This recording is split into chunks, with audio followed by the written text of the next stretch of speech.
Welcome back to Three Best Friends and One Good Friend. We are here today and it is a very exciting day because... It's a very exciting day. What are we doing? We are...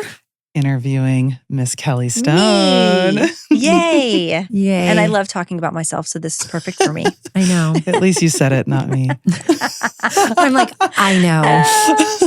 No, I'm joking. You look exceptionally cute today. Oh, I thanks, like that Brie. baby blue. Guys, that's so nice of you. You know what I was expecting. A onesie? I wore a onesie It was one time. I've only seen her in that one time, and Brie will not let it go. She will not let it go. And by the way, I actually really like that onesie.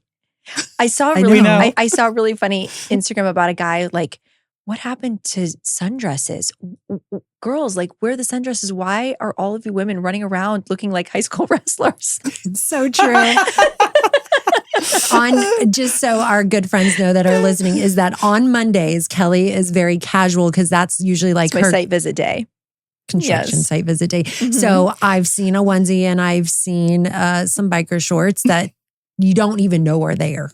I like a large oversized t-shirt and just a little peekaboo short. Mm-hmm. I don't see anything wrong with it.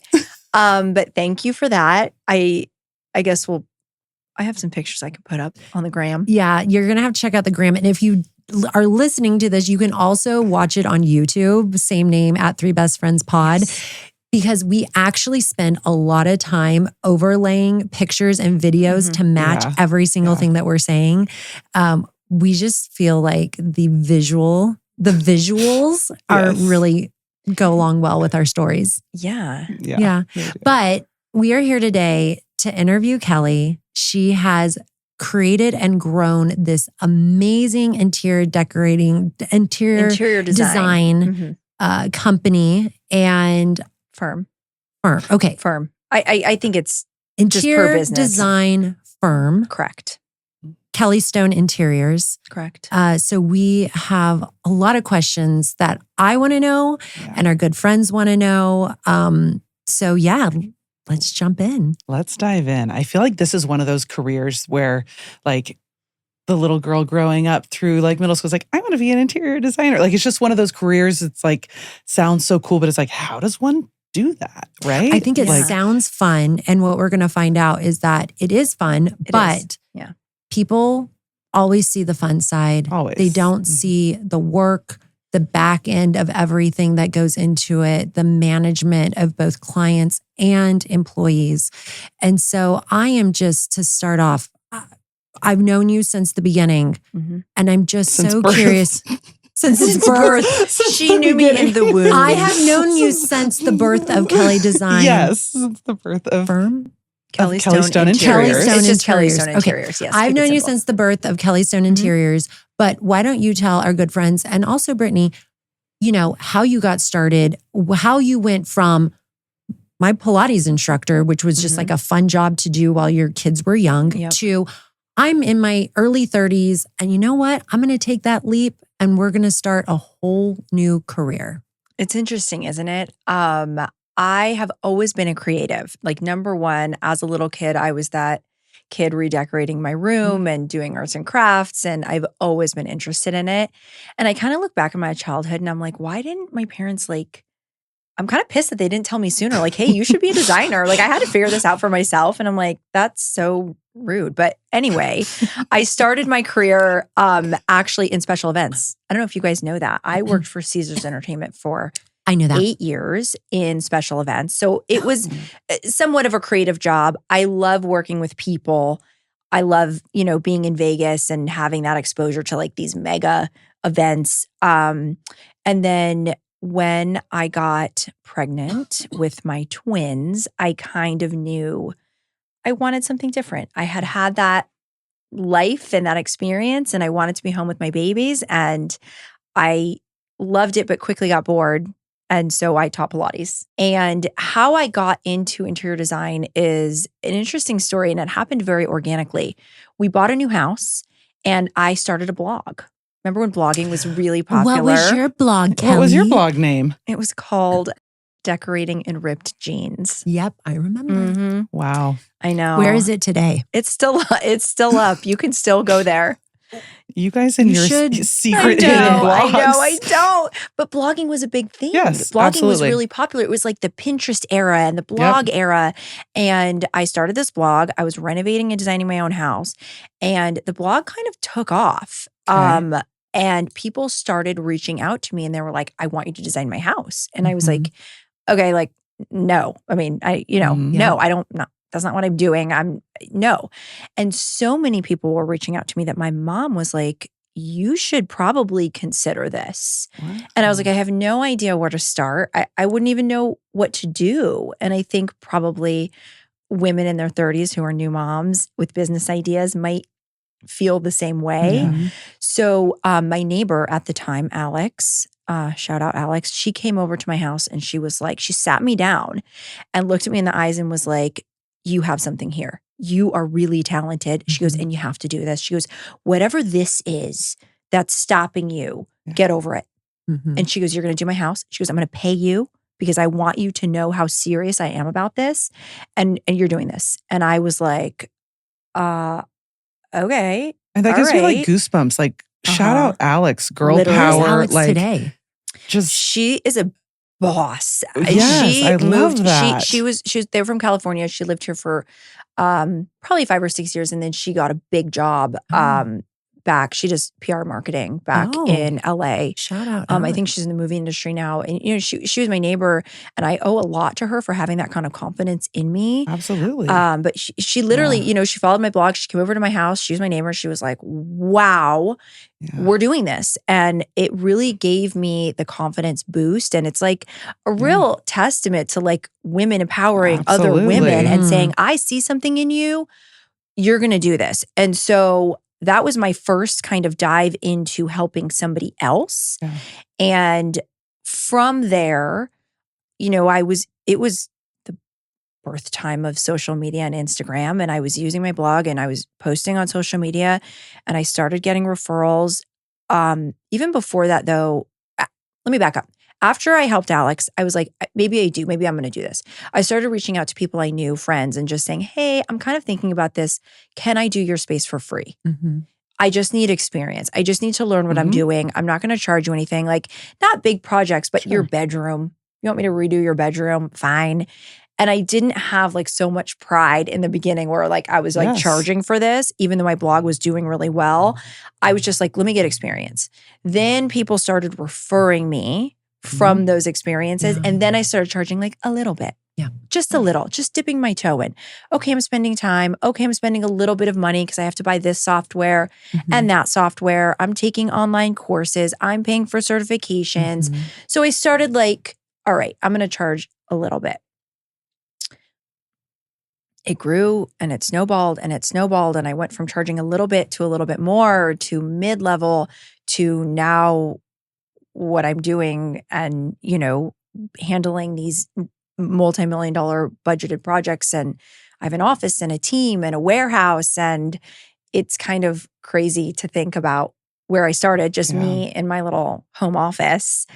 I have a question. The blog, was it redecorating the house that I know? Yeah. It's and you have such a beautiful It home. was more I could than see that. how that's Thank attractive. You. It was more than to that. It people. was the house that that I'm in now. And then I was also doing like travel reviews at the time. Every time I went on vacation, I was like, I stayed at the Omni. La Costa is one that I did. And this is everything that we did. And I was posting pictures. It was kind of the era. Yeah. And then people started saying, I booked the Omni because of your blog. And I was like, whoa, I could get paid for that too, technically.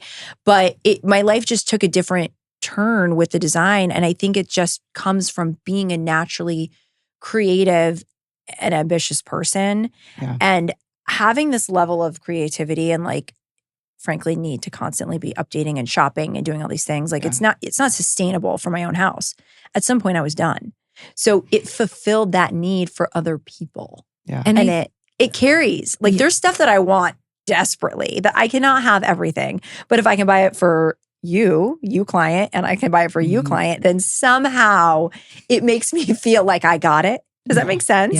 Yeah. And I also think just you are such an entrepreneur by nature. Like it's just in your nature. I have told you before, I think you're one of the best people I've ever met. Thanks. And I think because of your background in special events and when you worked for Caesars, you were in sales. Yeah. So how do you think that background has helped in your shapeshift into designing?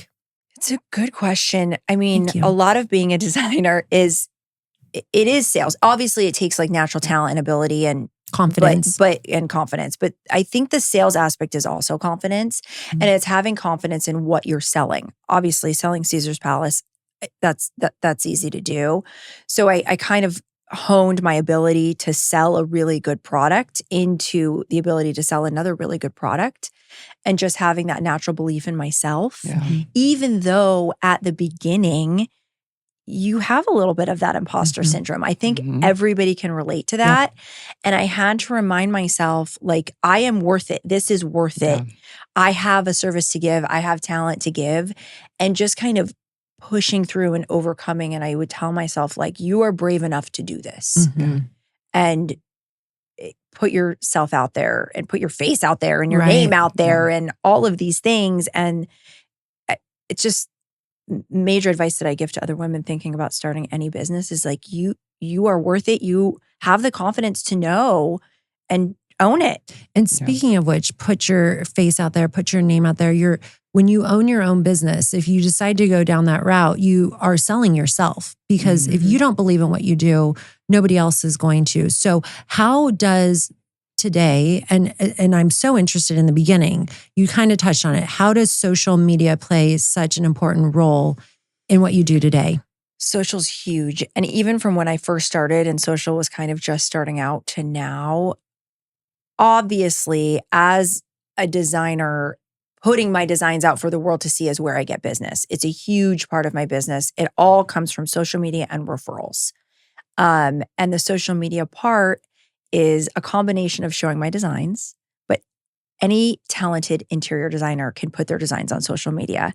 It's how you do it in a creative way. And I think it's really important to show my personality and make people feel like they're kind of on these journeys with me. Because the before and after is great content, but the along the way and having fun along the way, it's a balance. It's a real balance on all of it. Yeah. I'm obsessed with your social media. I think it is so good. I think it's so compelling. Really? Because it is. That's because so nice. I love the behind the scenes. Yeah. I love when you're like, oh, it's demo day, like all the things that we just don't know about interior design. It's like watching like an HGTV show, but like luxury. Yes. And so we get to watch the whole entire process. And I'm like, oh, what couch is that? Wait, those arches? Yes. I think your social media is fantastic. Thank you. Yes. I always wonder, is demo day interesting? Like, I get worried. Like, is this interesting content? What I like about it though is that then it's following start to finish, right? It's not just the before and after shot, like you said, which I also think is very interesting. I like the after, but I like seeing the before. I like seeing where it came from and how it's transformed. And then I think to myself, I do not have that beautiful creative antenna like you do. I think, how do you look at this space when you show a before photo or you're walking in or you're consulting? How do you look at a space and just think, this is what it's going to be like when it's done? Like, how does that process, how do we get from A to Z? I don't know how to describe it. I'm an artist, right? I mean, not everybody can look at a blank canvas and see a painting. I walk into a house, and to be perfectly honest, some spaces I walk into and I'm inspired. I'm inspired by the client. I'm inspired by their vision. I'm inspired by things that they're telling me, their lifestyle. And I look at the house and I think, wow, we could do something unbelievable in here. And I feel like this rush of adrenaline. And I start thinking about all the different things that will take a house to make it unique, right? Because my thing is, my stuff doesn't look the same. You can't say like, oh, Kelly Stone is farmhouse or Kelly Stone is modern. I really like to do different design styles, but it's very, very, very important to me that while everything is unique, you can look at a home and say, oh, I think Kelly Stone designed that house. So there's all of that. Wallpaper. I love wallpaper. I love texture. I love pattern. I love mixing everything together. And I like creating spaces that people remember. There are very talented designers out there, and they do, the modern stuff or the farm stuff or the Acadian stuff, and it's beautiful. Is it different from other houses in that same style? Not really. I mean, you have a formula and you create great spaces, and some designers are like, hey, this is what I do. If you like it, hire me. And if you don't, then don't. And that's fine. For me, I get bored. And I am always trying to do something I've never done before, which is also a challenge because I've never done it before. Right. So I have to lean heavily on, my architects, my engineers, my contractors when I say, hey, I want to do 3 arches.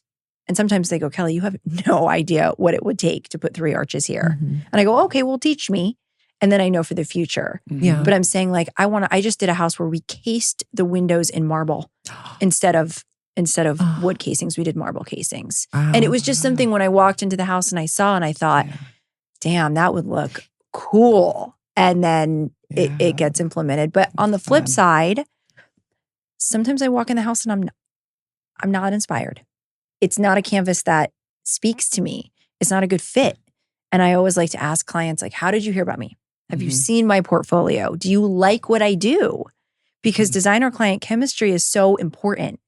And if it's not there and it's not mutual, then maybe I'm not a good fit. And I'm totally happy to recommend people that I think might be a better fit. So you touched on, you have your architects, you have all these people that you work with. Yeah. So I kind of have a 2-part question is, how did you scale your business? Like, how did it start? I mean, in the beginning, you're going to need contractors. Are those employees? Are those subcontracted out? When did you decide to start hiring people? Like, how do you have a team? How is your team created? And how did you decide when you're going to start having a team? Okay. I'm going to go back to the beginning. First, it was just me. I'm literally teaching myself how to open a business. Like, I'm not kidding when I say I Googled, how do you apply for a business license? Like, I was Googling, I have to pay taxes. Okay. How do I pay taxes? Like literally teaching myself, like YouTube University kind of stuff as far as being a business owner. Part of that was at some point I got so busy, I couldn't handle it by myself. I needed to have help. And it was COVID. And one of my very good friends / best friends, Lauren, had gotten laid off from her job. Yes. And she was like, why don't I help you? And I was like, okay. So she came in and she was like, I remember her so vividly, like with her pad of paper and her pen. She goes, okay, what do you want me to do? And I go, I have no idea because I'd never delegated anything in my life. I was doing it all. Yeah. She goes, what's your process? Like when a new client comes to you, what do you do first? And I was like, oh, okay. So we had a whiteboard. She wrote it down. First step, number 1, what do you do next? What do you do next? And we went through like 47 things and we both stepped back and I looked at it and I was like, wow, there's my business. Like, oh my gosh, I've never seen it written down like that. And she goes, okay, of these things, what can I help you with? Oh. It was so incredibly helpful because I know how to design stuff. I'm creative. Running a business was a whole different thing. So Girl fast power. forward, Your business, I know. yeah, Girl amount power, the amount of of- people that are like, let me just help I you. know. I know. Absolutely. That's so That's nice. incredible. Yeah. Thanks, guys. So with Lauren, that is when I got my first office, which was, I don't know if you know, at the district. Yeah, I remember. It was upstairs on the 3rd floor, and it was just like this tiny little room, and it was me and Lauren. Eventually, she had to go back to work. So at that point, I needed to hire people. And I then hired an office manager to do business side of things, take the inquiries, run the website, do the invoicing, bookkeeping, all of that. And I hired an assistant designer because at that time I was getting so busy I couldn't handle everything by myself. And I really had to start delegating out. And then it just, it grew, multiple designers, social media manager. That manager who I hired is still with me. She is now what we call my studio director. And she helps me manage the team. I mean, that's another thing about being a business owner that I am still teaching myself to this day is managing a team of people who are, by the way, all creatives and they all have their own unique personalities and their own unique needs and, speaking to each of their individual talents and needs and also the pressure of keeping them fulfilled. Yeah. When it's just me, I can take this job, take that job. But now I feel like I'm responsible for 7 people. Not just fulfilled, but they're pay. Yeah. Well, that's what I That- mean. Fulfilled artistically and financially. I mean, yes. because Mhm. that is a lot of stress on a person that you're responsible for so many people Yeah. Mhm. to pay rent, to pay their mortgage, to have food, to have a good life, to have all these things. It's like, it's all on you. It's all on me. And I don't have a partner, Mhm. you guys. It's just me. And Yep. sometimes I feel like, whoa, like there's a lot of pressure on me. And it's rent for our office. I have a warehouse I have to pay rent on. I have a warehouse manager that I have to pay. Yeah. I have to learn how to organize my warehouse. But A lot of overhead. somehow I'm doing it, Mhm. and it's Yeah. crazy and it's fun. And I highly recommend, anyone with an entrepreneurial spirit to just jump in, because if I can do it, anybody can do it. It's just the confidence. And when I don't know something, which is still happens, you learn it and then you teach Google. it. And my team makes mistakes, and I say there's going to be mistakes on every job. That's fine. We can work through mistakes as long as we don't make that same mistake again. Mhm. Right? We have to learn from it. Right. But it keeps me on my toes. So speaking of mistakes that'll happen from time to time, is there anything that you could think of that maybe you worked through, or not necessarily a mistake, but maybe like a challenge that you didn't think was going to happen and it presented? Oh my God. There's so many. I can't even pinpoint any one in particular. We're working on a job right now it's a year and a half. I mean, from design, from meeting the clients, walking through the house, doing the designs, the drawings, the architects, ordering all the materials. I've had these materials, meaning furniture, tiles, lighting, sitting in my warehouse for some of it a year, right? By the time they demoed this house and rebuilt this house, I have stuff. And I was petrified that after a year of holding this chandelier, we were going to open it up and it was going to be broken. Oh, no. Part of the service is everything gets shipped to our warehouse where we inspect it and we store it. We do our best. I can't take, 150-pound chandelier out of the box and inspect every crystal. You just can't do it. So we do our best.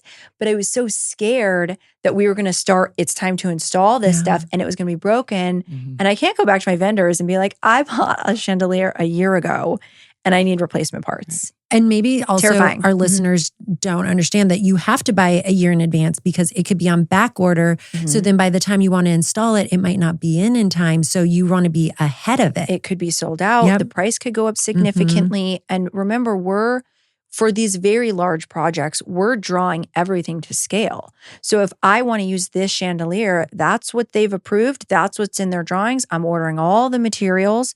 Luckily, most projects don't take a year.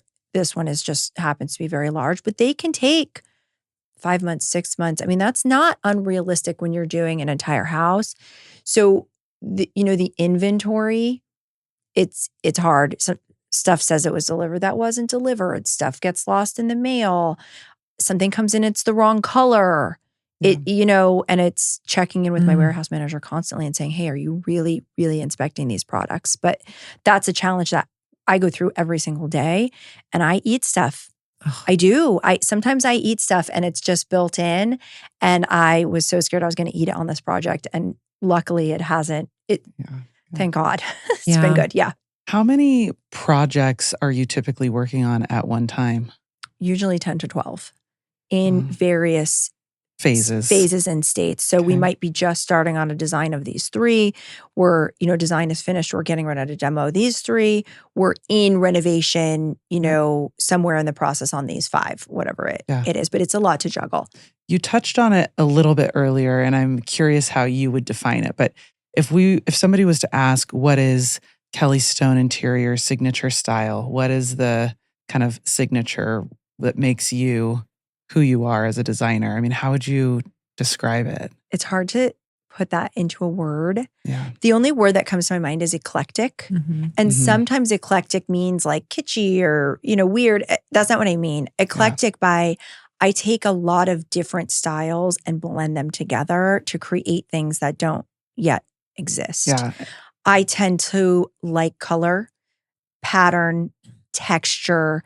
I like to create rooms that haven't been seen before. I am happy to take inspiration from Pinterest. Everyone has Pinterest boards. That's one of the first questions I ask. Send me your boards.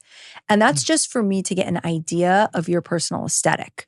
Never am I going to copy anything on Pinterest. I might say, oh, I'm going to take this element from this picture and this element from this picture and this element and then create it all together and create something totally new and different. But that still falls within you, the client, your aesthetic, whatever that is. But I'm also upfront and say, I'm going to push you.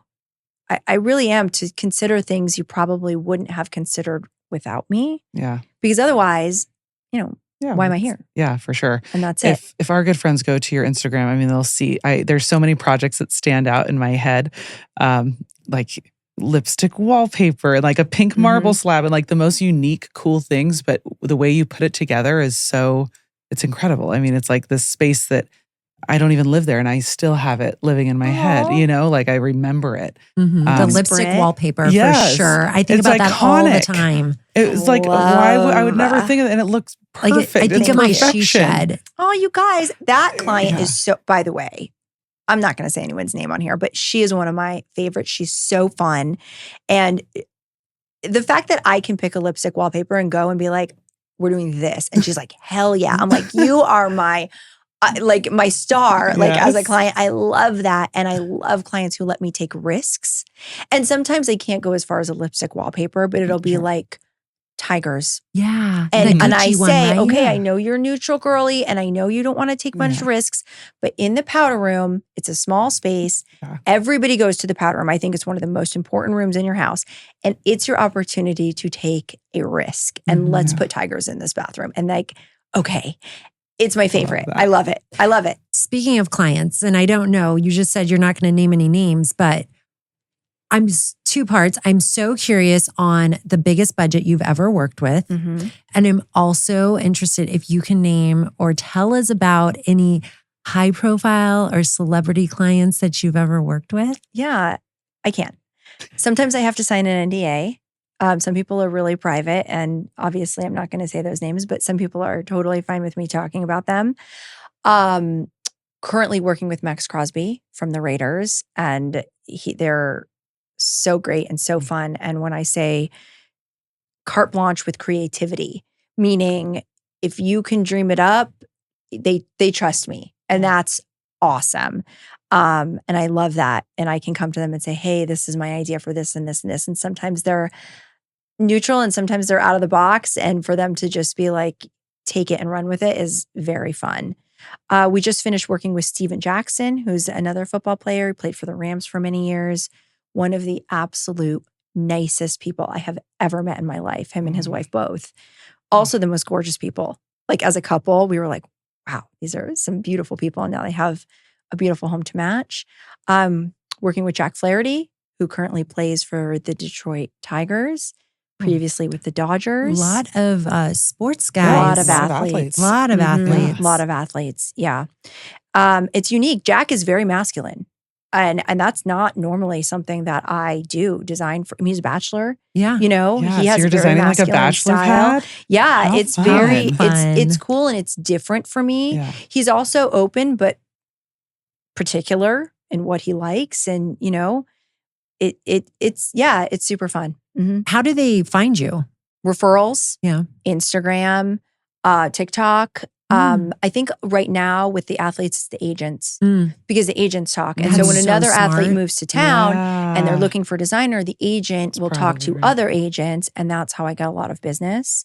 Also friends, they'll refer to their friends. But yeah, it's fun working with celebrities, but it's not, I work with regular people. A lot of people will reach out and be like, I'm sure I can't afford you. That's not true. We definitely do smaller projects. We definitely offer smaller packages so that everybody can utilize the services. Do I prefer to do top to bottom, high-end luxury design? Yeah. So speak a little bit about your different packages and your most affordable versus your balls to the wall. Okay. I do not charge hourly. So that's a good thing for people to know. I started out doing hourly rates. It's really hard. I'm sure, Brittany, as an attorney to keep track of your hours. It's also hard on the clients because they add up fast. And I don't like going back to people and being like, okay, here's your bill for the month. Like it's uncomfortable. It comes as a surprise. I wasn't into it. I charge a flat fee always based on the scope of the work. So, a design for a kitchen can be anywhere between $7,500 and $10,000 just for the design. Mm-hmm. And that's because a lot of work goes into kitchens, right? I'm actually designing the functional flow of the kitchen, where the range is going to go, all of the cabinets, where the spice racks are, where you store your plates, as well as all the aesthetics of that. And then we're also recommending a contractor. I don't think I answered that question for you. Recommending a contractor, working with the contractor, making sure that the designs are implemented as we intended them to be. All the way down to consultations. I mean, I'll just come out to your house for a consultation. That's $500. And I'll say, hey, okay, this is your living room. Move the piano to this side, add drapes and shears. I would flip your rug. By the way, your rug is too small. I don't do a lot of those anymore because I like doing the whole transformation. Back to your budget question. I don't know if I answered that. The biggest budget of the renovation budget I've ever had is around $9 million. And that includes design, materials, contracting, labor. I mean, that was exterior, interior, pool. It was huge. What did they spend on the house yeah, originally? Exactly. What was the house? Do you know how much they spent on the house originally? Curious. I think 5. And then how big was the house? 20,000 square feet. Okay, it's a huge house. It's huge. And I think they're going to make every single dollar of that back should they choose to sell. But this house is 100% customized to them. Yeah. So, Sure. Average budget, I would say, for partial renovation or, full, somewhere between $400,000 and $750,000. Okay. Last year I had a $2 million build. That one turned out amazing. But sometimes I get people that say, I have $100,000. What can I do? And it also depends on the size of the house. For sure. Yeah. So these houses that are over 10,000 square feet are going to be $500,000 plus, right? Depending. Oh, easy. Yeah. It depends on what they want to do. Sure. It depends on what they only want wanted to do. to do a bathroom. Some people want to do the whole house at once. A lot of people want to phase it out. Yeah. One of the main challenges I have is people will say, okay, I have $450,000. I hear that. It's pretty. It's an interesting it's a good number. I don't know why it keeps repeating itself. I have $450,000. This is everything I want to do. I had a client say, before I hire you, how do I know I'm going to get everything for my budget? And I said, you don't always get everything you want for your budget. Yeah. Like, you have to remember that. I'm not a magician. I can't say, this is your wish list, this is your budget, and make it fit. It doesn't work like that. So a lot of being a designer is, this is your budget, this is your wish list. Do you want me to design to your budget, or do you want me to design to your dream? Most of the time we design the dream, and then we say, okay, this is the dream. How much does the dream cost? And then we say, how can we modify this dream to make sure you're still happy and ecstatic about the results, but fit within your budget? So we have to start tailoring that dream. Yeah. And it's hard for people. And they say, I gave you $450,000. And I say, that is a lot of money. A lot of money. But labor is very expensive right now. Materials are very expensive right now. The prices of everything is going up. So it's hard to look somebody in the face and say, hey, your $500,000 isn't going to cover everything you want. Wow. What is a trend or a current kind of interior design trend happening right now that you're like super into? And what's a trend that you're like, I'm so glad that's gone? Oh, I love this question. I love all of the moody colors that we're seeing right now, like the color drenching of rooms, the rich burgundies and the plums and the navies, and brown is coming back, believe it or not, like rich chocolatey tones. I'm so into it. It has so much more personality than the drab, what we call millennial gray of the early 2000s. I hated it then. I hate it now. I have an aversion to gray. I feel like my house is all gray. This is why she doesn't come over. No, there was a time, not in the recent past, where the walls were gray, the floors were gray, the countertops were gray, the cabinets were gray. Everybody wanted gray. And it looked like a battleship to me. Like, it was just so drab and so boring. And I get bored. So, yeah. probably plenty of our listeners have the millennial gray. Mhm. What just some like quick little tips can you give to quickly change that out so that you could update your house to be in 2025, almost 2026? So I will always say, if you want to transform your house, it's going to take 3 things: flooring, paint, and lighting. That's it. If that's what's in your budget, update the flooring, the paint, and the lighting, your house will look brand new. If you're scared of color and you don't know about color, or you want to stay neutral, just a creamy white is always a good option. And then you can really layer on the different colors with draperies and furnishings and rugs, and those are easily changed. Yeah. Don't snooze on the lighting. Yeah. The lighting is your jewelry. And then I'll couple that a little bit. If there's money left over, do your hardware. All the cabinet hardware. All the jewelry in the house is like, it's like your accessories. You're really going to dress it up. Love that And you then call it jewelry. That's so funny. it is. Yeah. And then after that, in phases, you can start doing furniture. You can start doing, linens. You can start doing those things. But those are the basics. Okay. Mm-hmm. Are you writing this down? Well, this is a side story. So one time she was posting something, about like, this is what's totally outdated or whatever, and I was like, let me just take that down from my countertop. but she was right. I'll never forget it. It was like, if you still have the block on your kitchen countertop that says, eat, drink, remove it. I was like, okay, she's right. She's right. It's done. We know to eat and drink here. Anything with like word art. We call that word art. And it's word over. art. I am here to tell you that the word art needs to go. Everyone knows they need to eat in the kitchen and wash their hands in the bathroom. It's done. And eat, pray, love, or whatever else they say. It's over. Yes. Done. All right, let's finish with the lightning round. Okay. Do you want to do it? Are you doing it or am I doing it? Then. I can all do right, it. this is quick at first blush answer. Don't think about it too much. Okay. All right. Favorite paint color you'll never get sick of? Greek Villa by Sherwin-Williams. It's that creamy white that I was talking about. Most overrated design trend? Oh, I'm going to get in trouble, but I'm going to say farmhouse. Dream material to splurge on? Marble. I love a natural stone. Go-to statement piece? Lighting. Good chandelier. Minimalist or maximalist? Maximalist. Duh. For me, yeah. I already know your answers on so many of these. Yeah. Pattern or solid? Pattern. And mix those patterns.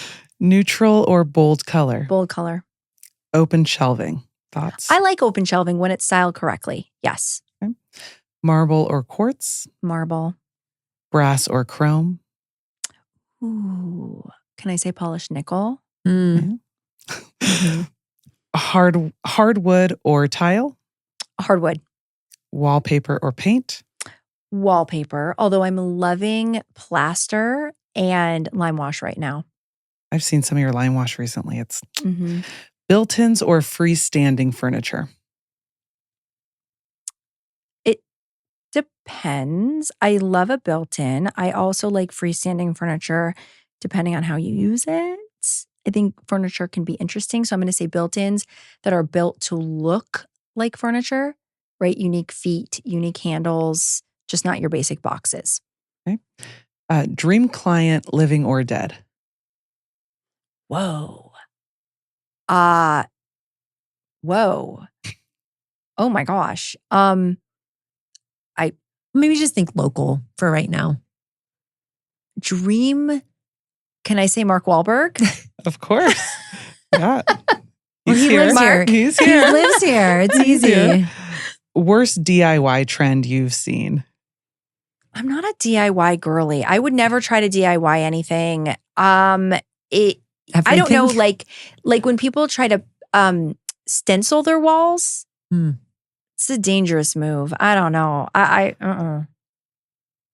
What is your signature interior designer outfit? Okay, chuckles. All right, fine. It depends on what I'm doing. Obviously, I'm wearing a different outfit if I go on a consultation than if I'm on a site visit. Is this consultation day? I would wear this to a consultation. Okay, we're going to put this up on @3bestfriendspod so you can see it. Also on YouTube. I mean, I'm a girl. I'm a girly girl. I'm a girl's girl. I like color. I like dresses. I like skirts. Yes, but I will also wear black slacks and a white button down, sure. But I think I'm more comfortable when I'm dressed like a girl. Yeah. What about a construction site? What about warehouse day? Guys, okay, here's where I struggle. It's because I'm a girl and I like to dress like a girl. But when I go to active construction sites, you have to wear closed-toed either tennis shoes or work boots. Like it's not allowed. You can't walk in there in your heels or your sandals. Yeah. So if I'm wearing a sneaker and something that can get dirty, right? So it's not like a designer tenny. I'm wearing something that can get dirty. And I'm moving around and I'm lifting boxes and I'm, testing paint. Like I'm not. Yeah, that onesie's pretty comfortable. The onesie, because it's all legs. It's all so like you there. get paint on your, that it's just your leg. Yeah. It's not like a pant, like a jean. Anyway. This was super athleisure wear. Okay. For site visit days. So Kelly, how do people get in touch with you? I'm also curious as we come to a close, what is your wait time right now? Like what is your wait list or your, where are you at? Right now we're booking for first quarter of 2026, which means design starts in January. When I say booking for January, it doesn't mean we demo your house in January. We will start in January, typically design, depending on the scale, 6 to 8 to 10 weeks, and then, schedule construction after that. But you can find me on Instagram at Kelly Stone, on TikTok. I think it's the same. Yep. And on my website, which is kellystoneinteriors.com. This was super fun. I was very excited about this interview and you didn't disappoint. Yeah. I loved learning all of that. That was awesome. And we have more interviews to come. So we already have 2 more. We're trying to get very inspirational, hopefully millennial women. I'm not saying that's all it's going to be, but we have 2 really great interviews we do have coming some good up. ones coming. Yeah. And if and to second that, if you live in Vegas or not, and you're a woman and you want to share your story or you think you're a good fit and you want to come on our podcast, I would encourage you to reach out. Send us a DM. Slide into our DMs, please. Right? Please. All right. Well, thanks for listening, good friends. Hope you learned something new. And until next time, thanks, Kel. Thanks, Kelly. Bye, guys. Bye.